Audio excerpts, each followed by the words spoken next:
Thank you for being here today. Can you introduce yourself by saying your name and the position you're running for? Absolutely. Thanks for having me. Javiera Caballero, Durham City Council, at large. Thank you. So Durham over the years has struggled with crime. To address that, the city has taken two approaches, the Shot Spotter technology and the HEART program. Yep. Which of these two approaches do you think deserves more investment and why?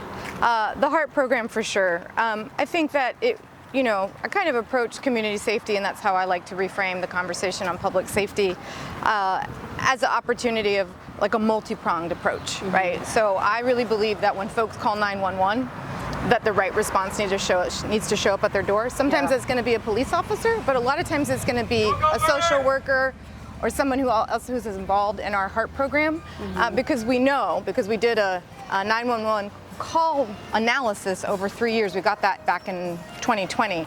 We know the kinds of calls that are coming into our 911 call center, so that is what the Community Safety Department and the HEART program were designed around. Yeah. Affordable housing is also a big challenge for Durham. One group argues that Durham zoning laws are too restrictive. They proposed a package of changes called SCAD, Simplifying Codes for Affordable Development. The new council will vote on SCAD. Are you for or against it? Actually, the current council will vote on SCAD. It will happen before the new council is sworn in. I am actually really interested in what the staff analysis was on that. So it's kind of middle of the road, basically. Yeah. There were some things that were in that package that staff very clearly were like, we're going to have to watch it with the update of our Unified Development Ordinance, our UDO. We're going to have the opportunity to do a really good analysis. And then there were some things in there that were like, actually, this is a good idea and we should do it. So I'm for that. Yeah. I know that right now we're going to have another kind of task force, so I'm also interested to see what they have to say. Yeah. What's another city that Durham could learn from? What's a city that you would point to that's doing something right, whether it be crime, affordable housing, transit, or another important issue? Oh, that's a good question. I mean, how about this? How about cities, or a lot of the things that we could do? I look like to what California, some of the cities in the LA area are doing around tenant right organizing, and I know we're preempted a lot from being able to accomplish a lot of that, but I do look at their models and what they've been able to do around tenant rights, and really think that they're doing some pretty incredible work. I think on community safety, honestly, we are leading the way. And then I think when I think about affordable housing, Charlotte's done some incredible stuff around affordable housing. Obviously, bigger cities that have bigger budgets have also done some pretty incredible work. And I think as far as like zoning and things like that, I think Portland has done some really interesting work, especially around their missing middle housing. And I hope that we can incorporate some of that here in Durham. Yeah.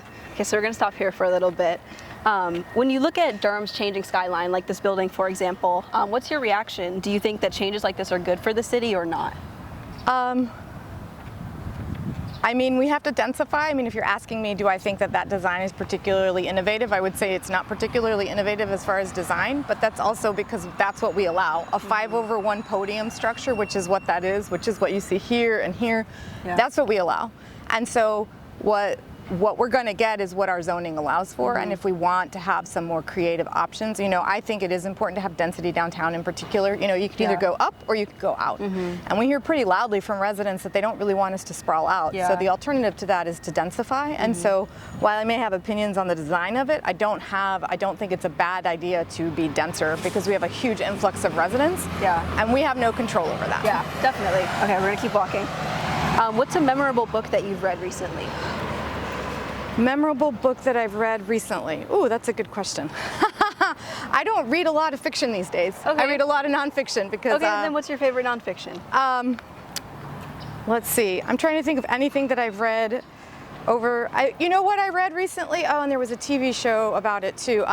Daisy Jones and the Six. That was a very fun fiction book that I read over the holidays because my 17-year-old recommended it, and I wanted to be able to bond with her. Yeah. What do you think is Durham's best burger joint or coffee shop? Oh, that's a terrible question. You can throw out a couple. I'm gonna name all the things. Yeah. Obviously Coco Cinnamon, because Latina owned. So big lovers of theirs. Best burger right now. Oh, you know what? I'm gonna go with like old school and go like the Federal or James Joyce. They're kind of like they've been around for a while. They've held that corner for a long time, and so I appreciate them. Yeah. Alrighty, that's all that I have for you today. Thank you so much for your time. Thank you.